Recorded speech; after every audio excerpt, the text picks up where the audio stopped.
Hey, what's up, everybody? Clayton gets here with my beautiful, can I say hot, smoking co-host, my wife, Stephanie Gitz, and my good friend, Jared Davis, who is our guest for today. And I am so grateful, not only that I can call Jared a friend, but that he agreed to squeeze us into his very busy schedule today. You're going to find out today, just what makes Jared so, what I would say special.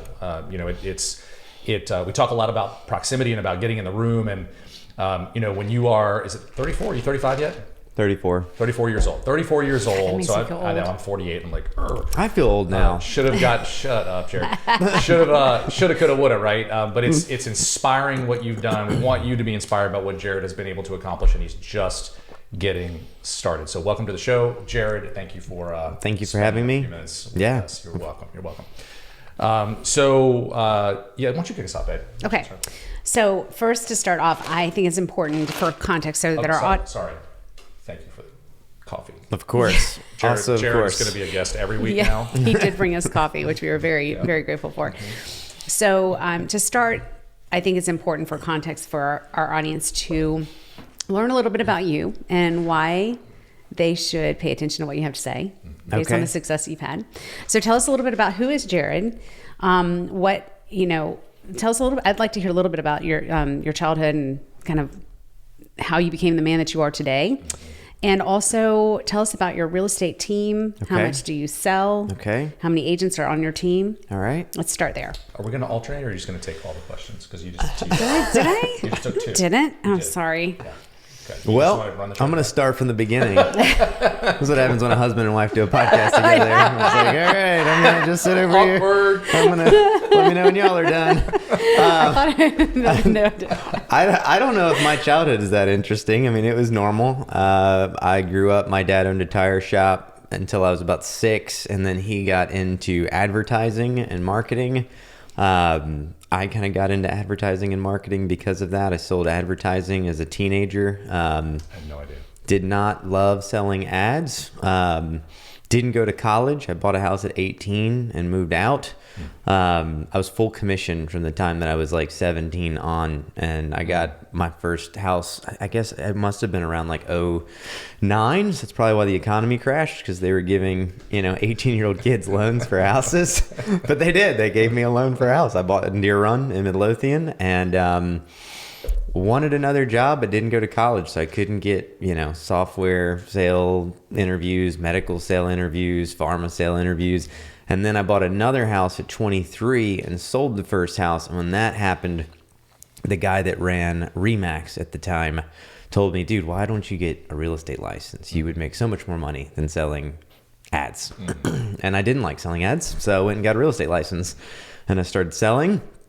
And it took me a bit, because I sold ads for 2 years while I tried to sell real estate. Second year through, I ended up quitting my full-time job and going full-time real estate on year 3. In year 3, I was Remax's #1 agent out of that office. And then I started building the team. So now, 10 years later, we have 27 agents on our team, I think, right now today. That's incredible. We are probably going to do over 200 deals this year. I was really shooting for, I've been really chasing 300, but that's amazing. We're up as a team, and everything else is up this year. We're not down, but I think because everybody else is down like 30 to 40%, I think we're just down where I wanted to be. Yeah. So we're still up, but we're down. I'm not going to hit my 300 deals, You're up obviously. year over year. We're up year over year, which is great. So we're going through this time where there's no inventory, and rates are crazy, and prices are crazy, and all the other things, and people are crying, and everybody's hurting, and we're still fine. You know what I mean? And our businesses are growing still, which is great. So I'm very happy. I had an agent last week tell me that, I don't know if I told you this, but she put an offer on a property here in Richmond for a client, and they didn't get it. It was one of those, the offer on Saturday, and they were going to present offers on Monday. There were 62 offers really on one property. That must have been insanely underpriced. It actually was in this case, but the market bid it back up to where it where it should be. And but 62, I can't imagine trying. I've actually seen a lot of stuff sitting right now, but only right now going into spring. Mm-hmm. How long do y'all stagger your podcast? Are they out the next week or? Yeah, 1 a week. Got it. So we're sitting in September, obviously moving into October, and I do think we'll see that stall like we saw last year. But regardless of all of that, 200 plus deals. If someone's doing math, I get a lot of like math people. They're like, well, that's only X amount of deals per agent. Most of our team is brand new, so we only have like 3 agents that have probably been in it more than 3 years. 4 agents maybe, and then we have another 10 that have been in it a couple years now and that are doing decent. You know what I mean? Doing well, and then the other 10 to 12 agents, I mean, are like less than 2 to 3 months in. I mean, I'm just really big on bringing new agents in. And typically, because of who we're with, they either stay with us, grow, don't listen, get out of the business, or 3, they get good and they go build their own thing, and I help them build their own thing after, which is fine. So yeah, we should bust 200 deals this year as far as the team goes. And then we started the mortgage company back earlier this year.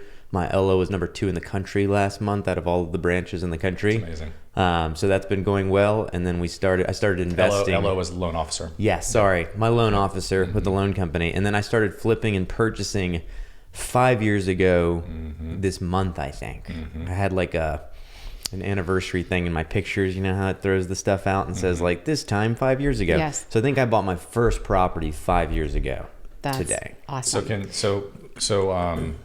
And it's kind of leads us into our next question. Well, hold on before we go there real quick, because you made a statement before you started. You said, I don't know that my past is that interesting. And I just want to say I disagree. Okay. And the reason I say that, and I mean this sincerely, is that I love hearing that you came from humble beginnings, that you didn't have a college degree, and yet you've had the amount of success that you have had. That's important because I think that college has been oversold and under delivers. And a lot of people think that they have to have that for success. And you are a prime example to show that you do not have to have a college degree to have incredible success. Yeah, I told somebody yesterday they're in college for real estate, and I was like, you don't have to spend 4 years to sell real estate, right? Exactly. It's like, you can get a license like next week. He was like, darn it. Just come sell houses. What? You're paying for 4 years. Oh my Lord. So I'm so glad you actually brought that up, because we were talking to a girl that had graduated from the school that our girls go to, Veritas, here in the city. And I asked her, I said, so where are you going to school? And she was like, I'm not. She graduated from Veritas, so she should be in college because that's what you're supposed to do. She said, well, I'm not. I'm going to either open up my own hair salon. She said I want to own my own hair salon, or I want to have my own dairy farm. Nice. and she said, or we're going to combine the two, and I'm going to have a salon out of my house. But the point is, she went on to say, like, why am I going to go spend all this money on she's like, I know what I want to do. Yep. Why am I going to go spend all this money on college to try to figure out something else? She's like, it doesn't make any sense because society tells me I should do that. So it's we've had a lot of conversations with our girls about this. Like, take a year off. Like take a gap year, figure it out. You don't have to go right now. You don't have to go ever if you don't want to. If you figure that's right, because it is, college is absolutely, look at the numbers, they're absolutely underperforming. Well, 80% won't use their major, so exactly. So then if you have a 20% success rate, I wouldn't invest in something with a 20% success rate, let alone something that takes me 4 years. Yeah. Yes. Yeah. So I bought the first house at 18 when all my friends were graduating high school, and then I bought the second house at 23 when they were graduating college. And what'd you profit on the sale of the first house? Nothing, because I bought it in 08-09. So it was that period where I was in it. But I mean, running the numbers with the tax write-off on, just the interest write-off and everything else and what I mean, I don't know if it was a huge loss. I wrote a check to get out of it, but in reality, it was probably almost like a break even, honestly, versus if I just rented an apartment, and then that would have gone up over 5 years and everything else anyways. But the second house I bought in whatever that was, 2013. I just sold that in July and pocketed $265,000. So there you go. Yeah, there you go. I bought in one of the only 2 years in human history that it would have been bad to buy, and it still wasn't that bad. And so you should always buy. Yeah. For sure. Yep. There you go. So that's a great transition. So why did you said you bought your first investment property back when? 5 years ago. 5 years ago. The first one, I think. Okay. What led you to make that decision to start investing in real estate? Being in the sales sector, I was selling and I was doing pretty well at that point. You know what I mean? I think really, 5 years ago, I was probably busting about 100 houses solo at that point, just selling, you know what I mean? Wow. But the issue was I was helping all of these other investors find flips, and I was giving them, here's the ARV. Yeah. I found the deal, okay, here's some contractors because you need another roofer, you need this. I'm going to sell the deal, right? And then I was like, I'm literally doing everything other than funding it. And then you find out most of these guys aren't funding it either because they're pulling hard money or they're, you know what I mean, something else. Yeah. And so I just hit the point where I was like, I don't know why I'm giving these deals away, you know what I mean, to go list this house and make $6,000 when this guy's going to make $50,000. So that was really it. That's what got me into just saying, I'm just going to do it myself. It was just cash flow. So once I was selling enough where the cash flow was good, I was like, I don't need them anymore. I'll just start buying them myself. All without a college degree. Yeah, well, without a college degree, exactly. I love that. I love that. Okay, so for the novice listener, because we just started diving, you've been in this for this world of real estate investing for 5 years. Is that what you said? Yeah. Okay. Not that long though, when you think about I know, it. 5 years goes by really fast.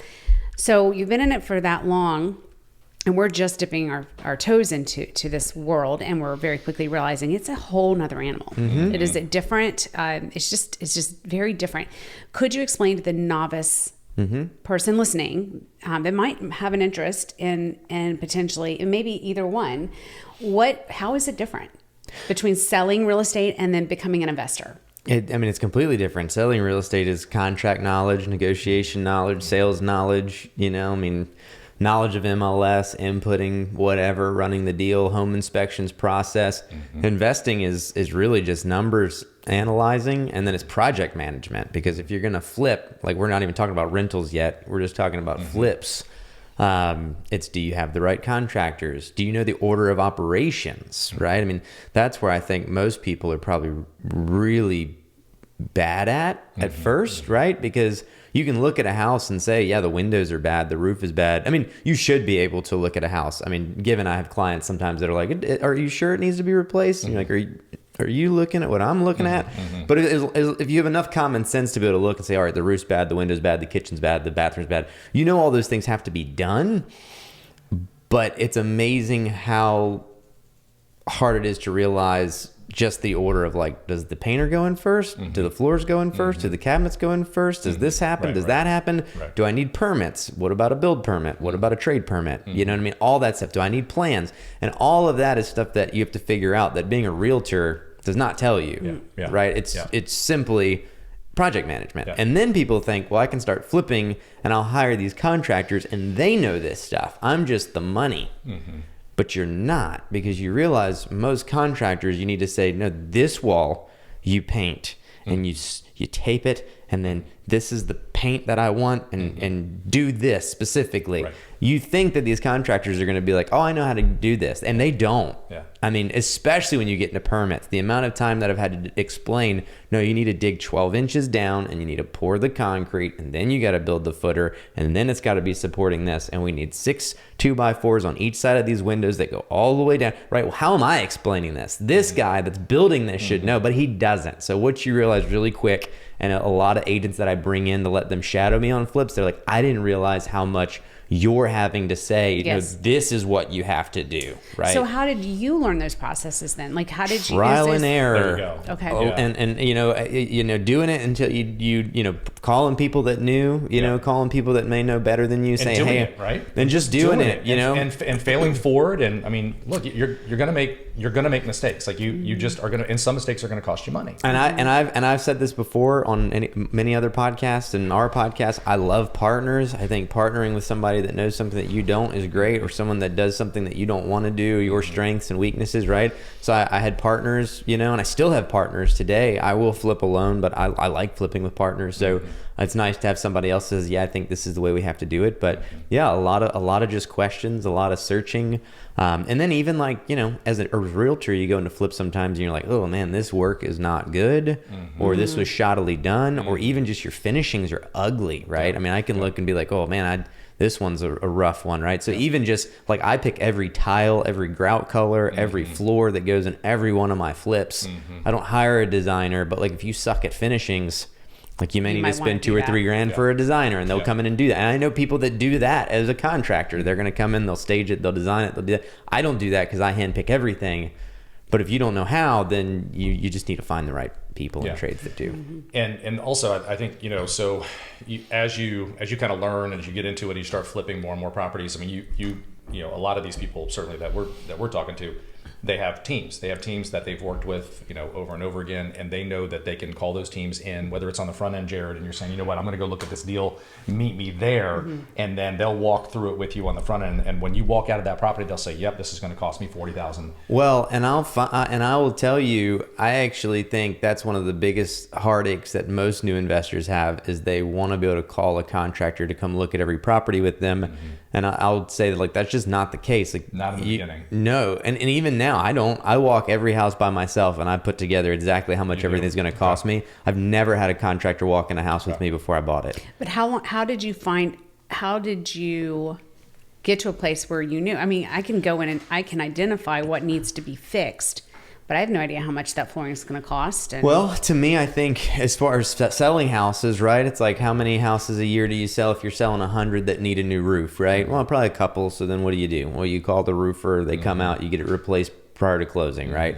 How many times do you go into a house and say, man, your carpet really sucks. We should really replace this carpet before we list it. So what do? You have your floor contractor go out. And so you have to get an idea as a realtor to say like, well, how much does carpet cost per square foot? All these hardwoods are really rough. You should probably refinish them. How much does this hardwood cost? So once you figure all that out, at least on the real estate side, it's easy to come in and say, well, I've had windows that are busted, and I know it cost me $300 to replace a window, so I'm going to go $300 a window, and I'm going to multiply all the windows. I know what a roof cost me because I replaced enough of them, you know, in the business before. I've had HVACs go bad for clients, and I know what it cost me to replace. Right now, COVID changed stuff, so we've adapted with new pricing. But the reality is, when you're selling that many houses, you just figure it out. I know that the roof's going to cost me $6,500. I know that the HVAC's going to cost me $6,000 if I need ductwork. I know it's $300 a window. I know it's $3 a square foot on flooring. So as long as I know the square footage of the house and I can walk the house, I'm within probably 10% of what it's going to cost me, and I'm going to put a 10% buffer on it anyways. Yeah. Well, that's a great point. So how long does it take you typically to analyze a deal? Like if I actually walk it and see it in person? 5 minutes. Yeah. Okay. So that in the beginning, I'm sure that process took much longer. Yeah, and I can do it in 5 minutes without seeing it. I just have to make assumptions, which I'd rather not. I'd rather see it in person. I'm negotiating literally right the second on one, and you know, I just haven't seen it in person. They sent me a couple pictures, and I'm like, well, I know I can give you this. If you let me actually come out and see it, I can maybe add 10 or 15 grand. But like, if you don't, then I'm running this buffer of I have to assume that it's going to be the worst case. Well, and that's actually a really good point. When you're working with people, and I'm just kind of learning this, Jared, as we go. When you're working with people that want to sell their houses fast, I think what you just said is something that could be missed by saying, listen. Because, you know, if you get them on the phone, then, you know, you can give them some idea of what you can offer them on the property. And if that gets you in the door, then great. Because I think that we've had some challenges with just getting in the door with some Well, a lot of people are like, I want a cash offer. And you're like, all right, well, you know, when can I come out and look? They're like, well, you didn't tell me you have to see it. And exactly. You're like, right. And so then you're just like, okay, I can give you a number without seeing it. But that number is going to be far lower than it would be if you let me see it. Or subject to.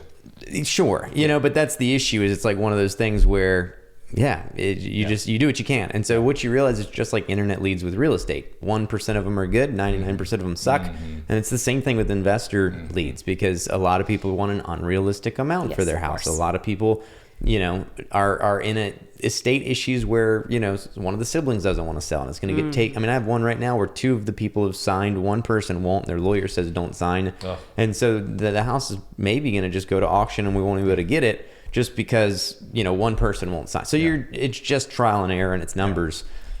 And that's, to me, that's kind of the fun stuff, is like negotiating and figuring out how to make the deal work, because there's so many creative ways to make these deals work, right? So by the way, are you using Flipper Force? I think it's also called, it's now called Upright.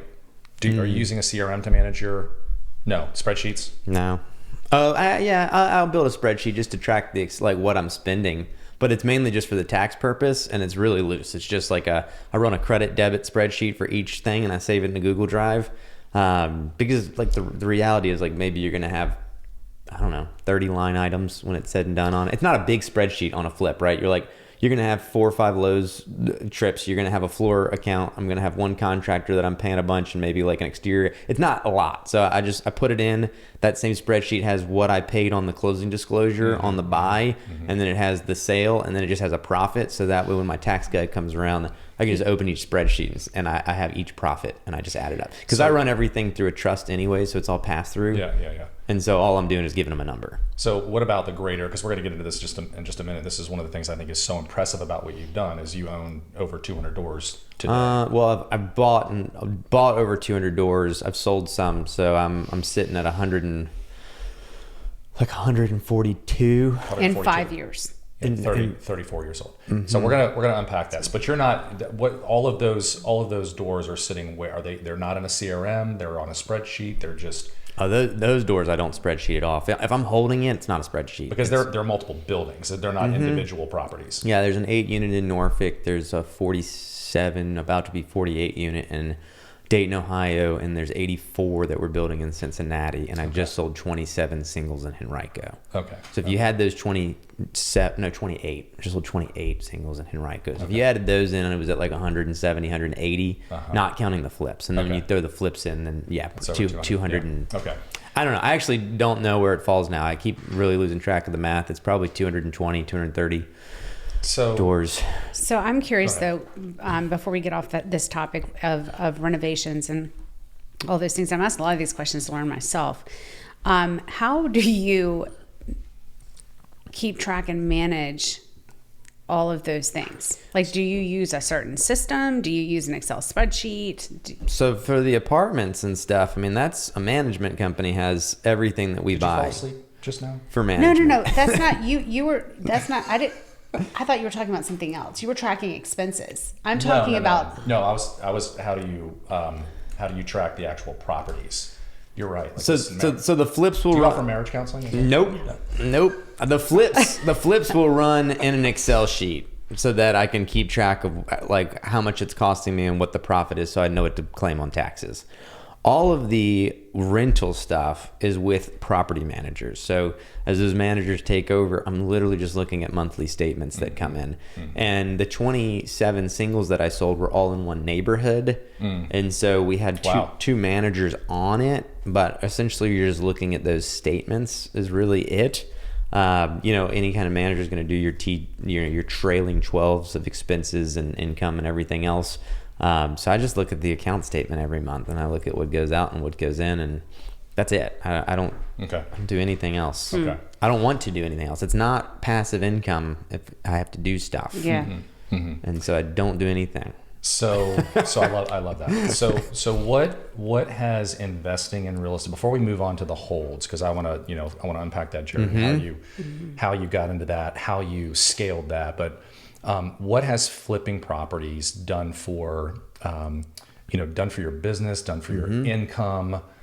Let's talk about that. It's all just, to me, I get all these calls all the time from people that want to invest but don't make any money.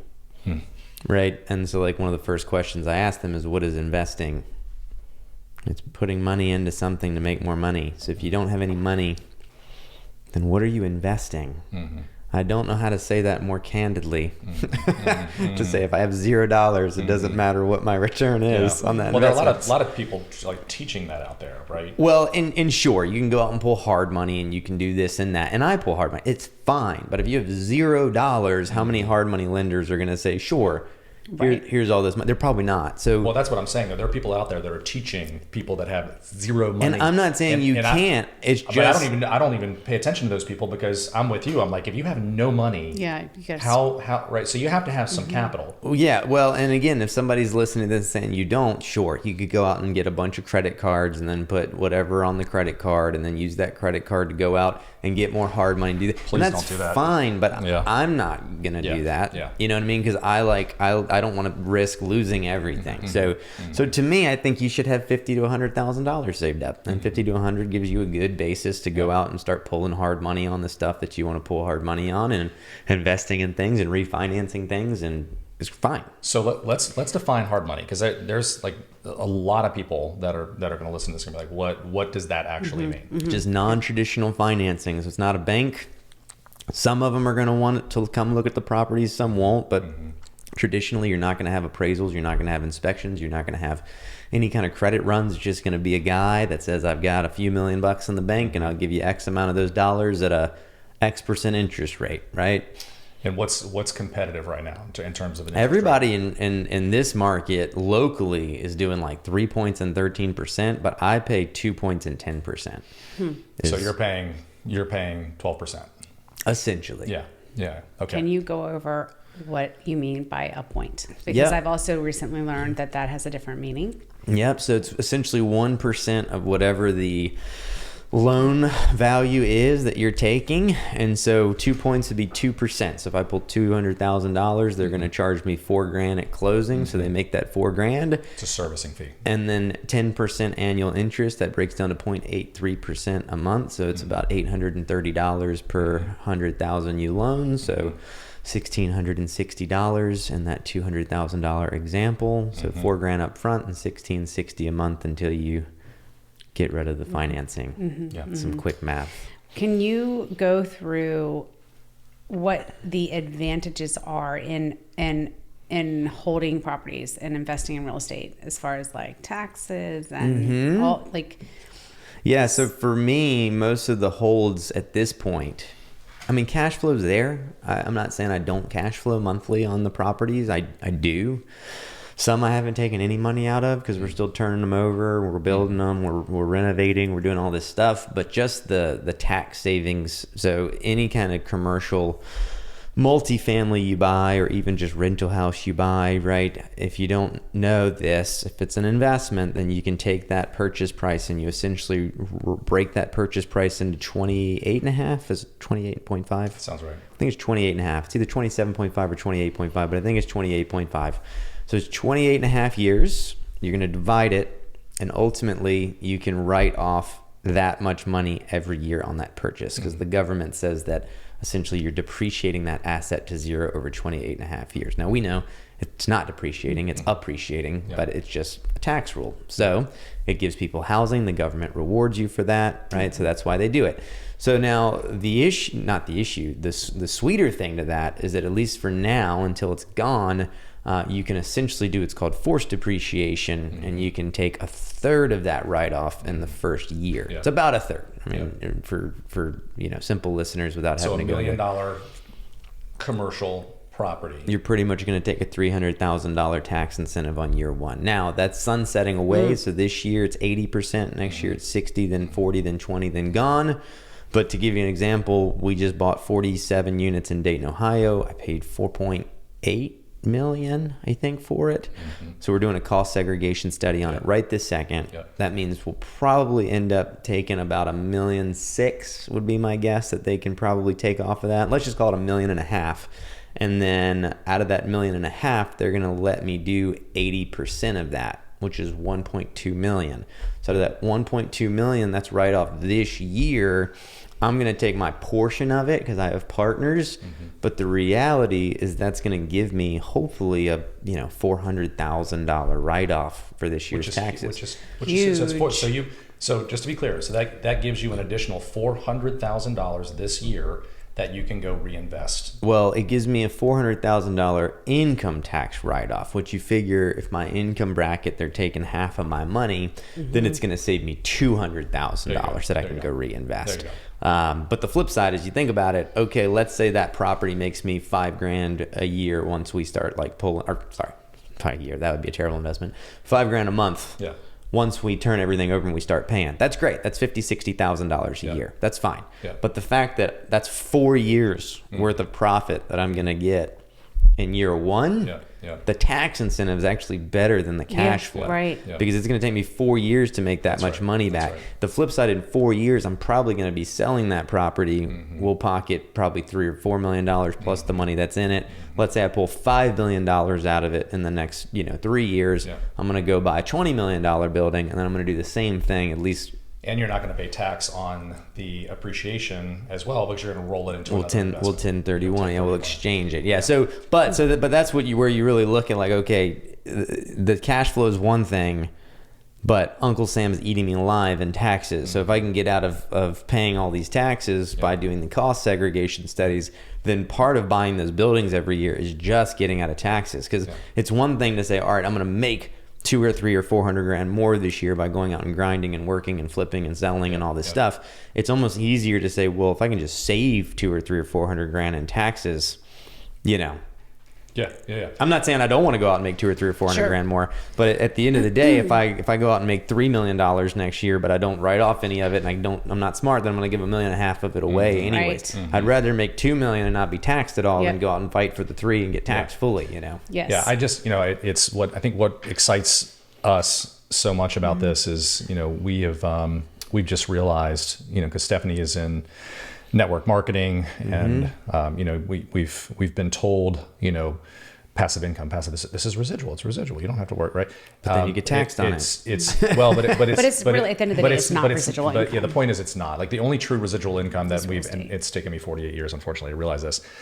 And when I say that, like, we've invested in a very traditional sense, over the past 10, 15 years, but we're now just starting to understand through following people like you and Dustin and Bigger Pockets, and that they're just much more. There are ways to accelerate it, and so the only true. There's so many advantages, Jared, to investing in real estate. I was telling Stephanie this past week, and I think you were like, no, we shouldn't talk about that because you don't want people taking money out of the market. But I moved all of our money out of the market. And put it in the self-directed IRA so that we could access it to go buy more real estate, because there are too many depreciation, cost segregation. Yeah. One of my favorite stories, and I think I shared this with you, was Ben Kinney Place, right? He's the largest real estate team in the country. He told us last year, I believe, he netted somewhere, I believe it was 29 million, netted 29 million, and he paid 800,000 in taxes off of a net of 29 million because he purchased so much real estate, and he did exactly what you just what you just said. Well, had he not done that, he would have paid millions in taxes, right? Well, and that's the goal, is if you can at least cost seg right this second and force depreciate while it's sunsetting, then hopefully, if you're doing this right, then once the sunsetting is gone, you still have the 2/3 that are left on what you had over that 5 years. You know what I mean? Right, so right. you take as much as you can and then keep throwing it in. And then once the forced depreciation's gone, it's gone. Yeah. But you now have 2/3 left of everything you bought over the next 5 years. And hopefully that's accumulated enough where you're done paying taxes. Okay. So how did you transition, and why did you transition from a flipping, and you still flip? Yeah, I mean, I have 3 right now, so I'm still flipping. I don't know. I'm going to stop flipping at some point, but and just buy. I keep saying I'm going to stop doing everything at some point, but I just keep doing everything and adding more. Let's actually start there first, because I think, because I told myself that I was like, we just want to buy and hold, because because that's where the residual component comes in. That's how my brain works. But exactly, it's fast cash. So we bought 2 last week, and or 2 weeks ago now, and it's our first 2, like, in the non-traditional, right, using hard money on the stuff we've been talking about. And just they're not good holds, right? So it'd be about $140,000 combined profit, right? And how many months? In the next 6 months. Yeah. How'd you find them? Paying for leads, relationships, and that's another great. I mean, that's good if you got that much profit in 2. That's The first one we got was just a really good one, which doesn't happen. I understand that. Yeah, I mean, I've only made 100 on 2.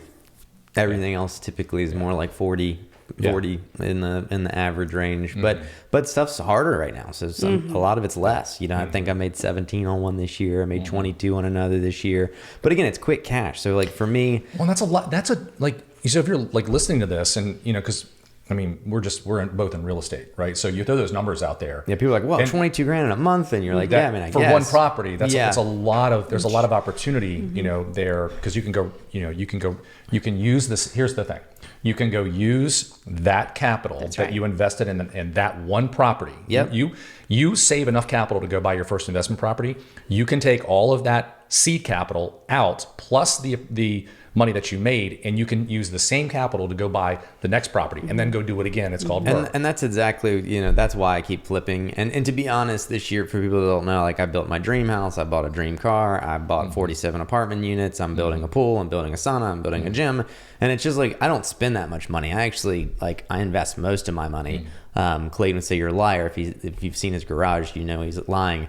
But it's just cars. So I buy a car, and then I buy an apartment building, and then I buy a car, and I buy an apartment building. And it's just like, that's my way, because I want to enjoy what I make, and it doesn't make sense to just buy everything and not enjoy it. You know, everybody's like, you should have bought another apartment building. It's like, fine, I had 143 doors, and I only have 3 Porsches, so I think I'm doing pretty good exactly. in the ratio. You're ratio of you're doors allowed to to Porsches. enjoy the fruits of your labor. And to be clear, because this is something that's really important to Stephanie and I know it's something that's really important to you as well, is you spend a tremendous amount, more than most people, Jared. You spend a tremendous amount of time giving back your time to your faith. Yep. Right. So I don't want people to take away from this. Wow, like gosh, you know, you just got there buying Porsches, and you spent how many hours per week do you spend giving back to your faith? I do 20 hours of volunteer work a week, mainly Friday and Saturday. It's 8 hours on Friday, 8 hours on Saturday, and a couple hours on Monday, and then I still, you know, go to church religious meetings obviously on Tuesday and Sunday, and then I give like public discourses in front of people, typically once a month, sometimes more. I'm in a lot of different department head positions and things like that. So, you know, I just don't talk about it. You know, every time people, you know, meet me, they're just like, man, there's so many freaking layers every time we talk to you. There's like something we didn't know. But that's just because I just don't. I don't care to brag about it. I mean, I'm an open book, so I think a lot of people think that I'm arrogant or cocky or egotistic, and I'm like, no, I'm just open. I want to help people, but I'll talk about it. But I'm also not going to like vomit everything about me on you to make you hear it. But if you ask me, I'm an open book, and I'll tell you. But the flip side of that is like what I guess to go back to the point is I've had so much going on this year that's like an odd year. You know, I'd been in my other house for a decade, right? Like there's just been so much stuff that like the flips and all that stuff helps. Like I'm putting the pool in now, bam, flips, pay for the pool, right? So all that stuff, and then moving into next year, like I'm still going to keep flipping, but you know, the fact of the matter is that I'm in my dream house. I have my dream garage. I have everything in the house set up. Everything's furnished. Everything's done. I'm going into a year where I don't have to spend any money on anything. So it's just investing. So next year, if we make multi 7 figures, my life costs honestly not that much to run. I mean, I have a mortgage that's kind of big now, but other than that, like I don't really have debt. I pay cash for all my cars. I pay, you know what I mean? And no college degree, and he's 35. 34, Clayton. 34. I thought you said 34 years old. I mean, it's just so impressive. It's Jared. amazing. And you're just getting started. So let's transition from flipping to holding, and because I know you have a business partner, is the business partner is that the capital partner? Not necessarily. I have multiple partners. So one of the apartment buildings I own with a partner that I go way back. He was a real estate agent on my team, but I actually sold him advertising before I ever got into real estate. It's how we met. And I sold his family advertising, who owns some restaurants. So he runs a real estate company. I run a real estate company. We'll flip together. And that's actually my first flip, or one of my first flips was with him. And then we bought an 8-unit apartment building together. So we are essentially everything partners. We're capital, we're work. He's more of the hands-on, like really diving into, like wants to demo stuff, wants to be on site, and like I'm less that guy, so I'm more of the, hey, I'll handle the books, I'll handle the paying the bills and doing all that. But we were equal equity partners in that, and then when we refinanced, we pulled our equity, you know, we cash backed all of our money out of that building. And then thereafter I have another business partner that I started flipping with as well, and that was to get the hard money relationship. Really nice guy. I actually told him the other day, I said, man, I really appreciate just you as a friend, because I mean, it was random. I met a guy at a bar. He let me sell a lot of his. This guy bought the lot. I randomly met him at the same bar to just talk about what he was doing, because he was doing a lot of time. So just a lot of time. Guys, lesson to my success: drink more, do less schooling. I was talking to somebody. I was talking to Carrie yesterday, and you being at a bar or something. Oh, she was like, I tried to call Jared, but he was at a bar, and I was like, oh, okay. Yeah. I do a lot of networking. I'm literally planning a whiskey tasting at my house, because I have a bar in my house now, and so like all the high end guys in Richmond that like watches and cars, I'm going to do a private whiskey tasting. And whiskey. You know? Yeah, because so it's watches whiskey in cars. So no, but that meeting him just from proximity, right? Of just like, hey, let's sit down. You're doing what I want to do, just like we're doing on this podcast. That led to me helping him flip, because I found him a flip. I needed the hard money. He was like, I've got the hard money covered. And at that point, I started becoming like, hey, I'm going to do all the work. You just, make sure we get the hard money. We started partnering. That's when he came up with these 28 and Henrico and was like, hey, we're flipping. And we had done like 7 or 8 that year together, flips. And he said, I just took down 10 to hold. He was already holding. I had the 1.8 unit that I was holding. He said, I've got 28 more. Do you want to take them down with me? So then we bought the 28 together. This was a different partner. 50-50. I had a third partner. There was 3 of us. Gotcha. So we bought those, and then we fixed all but 3 or 4 up. So we spent a year. I mean, I bought 20 some HVAC units at one time, put them in a storage unit. We would just grab an HVAC out every single time we needed to swap one out. We renovated every single one. We paid like $2.66 million, I think, for the 28. And then I just sold them for 3.85. There you go. So we made $1.3 million on that. And then that's what we rolled into the 47 in Dayton. So we 1031 those. And then that same guy. But you upgraded the portfolio. We did. We went from 28 to 47 with a unit that we just built in efficiency. So 48. So we added 20 units there. And then that same guy had bought some stuff in West Virginia, got linked up with some other dudes up in Ohio. We tried to buy 174 units in Lexington, Kentucky for $18 million last year. Got, for lack of a better word, screwed by the owner of the apartment building, cut the agent out of the deal, cut us out, sold it to a neighboring apartment building once we had come to terms. But then once we met those guys, they started looking for stuff for us. That's how the Dayton thing came up. Then they also disclosed like, hey, we got some land in Cincinnati. We really want to build like a modular community. So then we kind of came in with that, helped them raise cash, and then got in on that, and that's almost complete. So that's where the 84 came in. Got it. That's awesome. Yeah. So a lot. That sounds. And every single one's been financed differently, because one was conventional financing, right? And we pulled a little bit of a draw on it, and then the 28, I bought all those 28 on hard money. So we actually didn't pull regular financing. We pulled 2.6 million hard or whatever it was. And just paid the hard money payments for a year and just refinanced them like 5 at a time until we were out of the hard. Got it. And then the 47, we did kind of standard bank financing again. And then the 84 was building, because it was from scratch. So that was actually more of a bridge loan setup.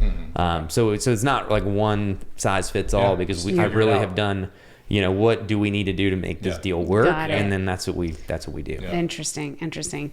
So since you've been on this journey, and we're big into goal setting, what's your big vision for this for yourself? I mean, you have an idea of how many homes you want to own by a certain age or within a certain amount of time, or are you just like, we'll see?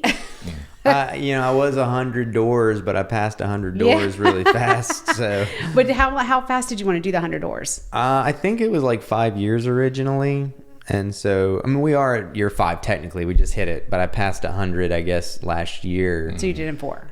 3. It was like within the 3 something, less than 4. And then, so now the goal is 5 years, 500 doors, 500 agents, 500 deals, number one mortgage company in the country. There you go. But not for the year, just a monthly goal, because my branches are obviously competing with different places like New York and California and places where like our price point just doesn't touch. Yeah. So I mean, I have goals, but I'm not I'm not looking an appropriate word.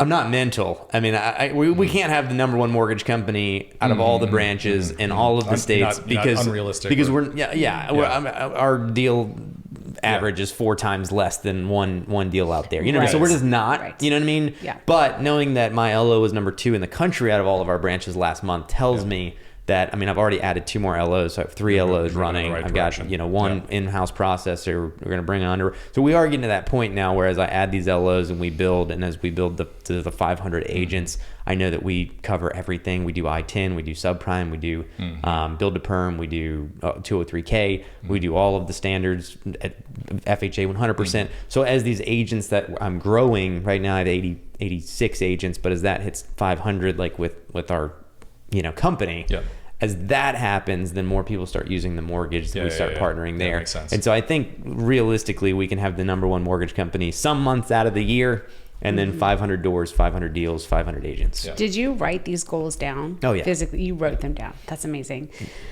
So, I mean, again, going back to the importance of writing them down, stating them out loud, which you've obviously done daily, and what you daily state oh your my goal God. out loud. Yeah, I mean, I'm living it. I'm just, I'm in it. It's done. Yep. It's just I'm not patient, right? It's done. It's just, in my head, it's done. It's just, You're just figuring out how to get there, right? You're It's just how long, it's happening. I mean? I've just got to figure out the path to get there. But I'm just always, I'm just always, I just get really bored with stuff really fast, So like, I'm just one of those people that I'm just like, all right, I did it. I got to do something else. So like now I've got like a friend with a software company that I'm about to help try to take that from 2 million to, I think, 10 million. Maybe he'll listen to this. And it has nothing to do with real estate, but I'm just like, I think I can quintuple your business in a year or 2 if you just let me take over this part of it. So like we're meeting hopefully this week or that's amazing. and the next week, because I'm just like, no, that I know this is what I do for real estate and this is how we done it. And it's the same thing. We just have to just plug in all of the little pieces, and I'll make the calls. Cause I mean, why not? Just give me more stuff to do. I don't know. I love it, man. So how can people connect with you? If you want to follow me on Instagram, it's __ the Davis Group. We have 2 YouTube channels. One is called Mega Agent Academy, which is agent training for real estate agents, but also investment training. We have another that's called Living in Richmond, Virginia. So that's more Richmond based. If you're, actually in the area, food, reviews, housing, all that stuff.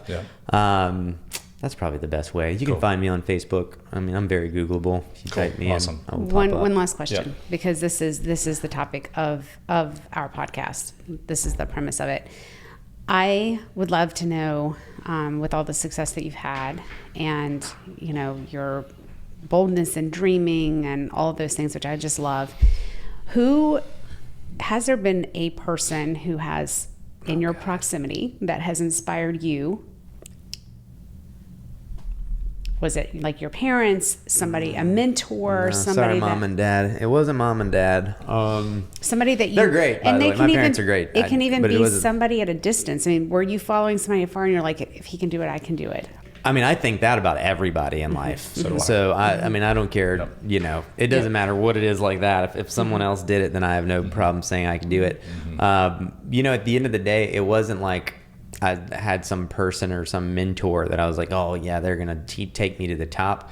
It was really just meeting enough people that are doing it, because when you don't come from any money, you may see wealth, but you just think, oh, that's so far away. It's unattainable. Yeah. And then like your goals just aren't that big. Like when I got my real estate license, I was like, if I can just make 15 or 20 grand a year with my license, and keep my other job. At the time I was 18, 19, making, not a lot of money, 68 grand a year maybe, selling ads, 70,000.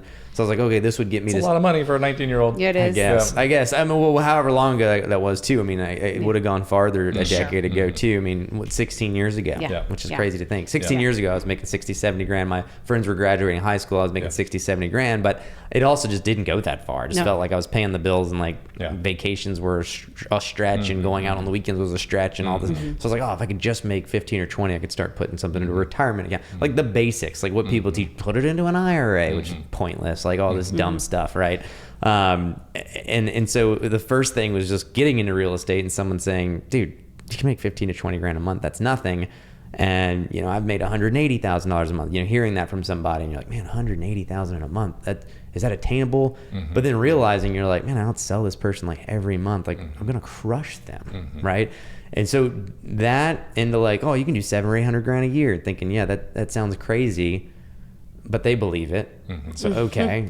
And then, you know, getting in, you know, with people like you guys, you're, you know, what, 500-600 deals a year. And then, you know, if you'd have told me 3 years ago you can be shooting for 300 deals, I'd have been like, I don't think so. I don't see the vision. I'm selling 100 houses. I'm burning out selling 100 houses. I don't really want to sell any more houses.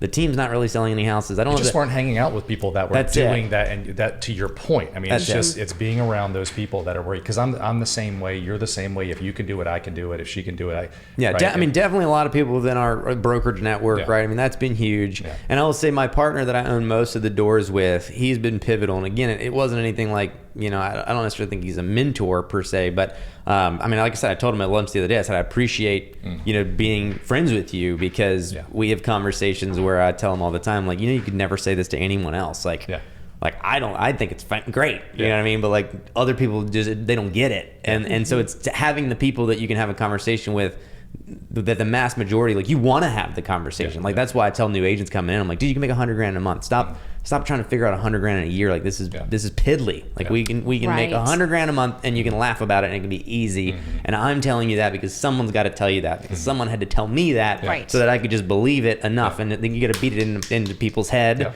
But the flip side is like, you can't have the conversation with the mass majority, because they either think you're arrogant, or you're bragging, or you're this or you're that, or it's unattainable. So you can't just be like spreading it to the world, but you want to, because you want to help the world. You want to make sure everybody knows. Like, if I did it, you can do it too. But people like that. So like my partner, I remember sitting down with him for the very first time, literally the first dinner, and saying, how much would it take you to just stop working? And he was like, 50 to 100,000. I was like, oh, that's not any money in my head. And then I was like, a month. And he's like, yeah, like 100,000 a month, like without waking up in the morning. And I'll start taking a little bit of a break. And it was like one of the first people that had ever told me that. And not like income wise, like just passive income wise, like without waking up, without the business making it, just 100. And I was like, okay, that's a huge distinction. Yes, and so anybody can go make 100 grand working a month, right? And then again, you may be listening and being like, I don't think I can do it. Yes, you can. It's really not a big deal. But 100 grand a month without waking up, you know, so having enough people like that around you, and then realizing like, yeah, it's rare, but it's still prevalent. I mean, I can think of 20 people offhand right now that I know that, you know, are making millions and millions a year, and they're not anything special. They just stuck to whatever it was, and it doesn't have to be real estate. And guess who they hang out with? The same kind of people. The same kind of people, and again, that's what this is all about. That's why it's so important to get in the room with people that think bigger than you are, because just when you think like, I've arrived, and then you go and you hang out with somebody that's on a whole nother level, and you're like, I suck. I wasn't even thinking that big. Well, I don't care about money that much, to be honest. Like I like making it because I like the game. It's why I like end up going and building new companies. You like the strategy of it. But to me, like I have everything I want in life. I literally have all the things that I need or want. And so to me, like 500 doors, 500, it's just to put it out there so that I know what we're working towards. But the reality is, like, if I made no more money, if I just maintained this amount of money every year, I'm fine. I'm 34. I mean, it's fine. I can invest hundreds and hundreds of thousands of dollars a year right now if I want to. At age 45 or 50, I'll have millions in the market, and I leverage everything. So technically, I mean, by 45, 50, you know, it's like you always say, right? We always overestimate what we do in a year and underestimate 10. Like 10 years, I could have $100 million in real estate portfolio easily. I mean, right now, I think the 84's worth 20, one's worth 6. I mean, so we're sitting on what, 30 million now, maybe? I don't know. It's amazing. So listen, but small partner. I'm not that special. I'm very partners. So again, Yes, you are. I just want to say thank you Yes. Of for course. spending time with us today. And I hope this was inspiring for some of you, 34 years old, not a college graduate. College is overrated. We're going to be talking about that. I have a feeling a lot more. And, if he can do it, so can you. So just get in the room, get proximity. You got to be intentional about, getting around people that are where you want to be, and let's grow.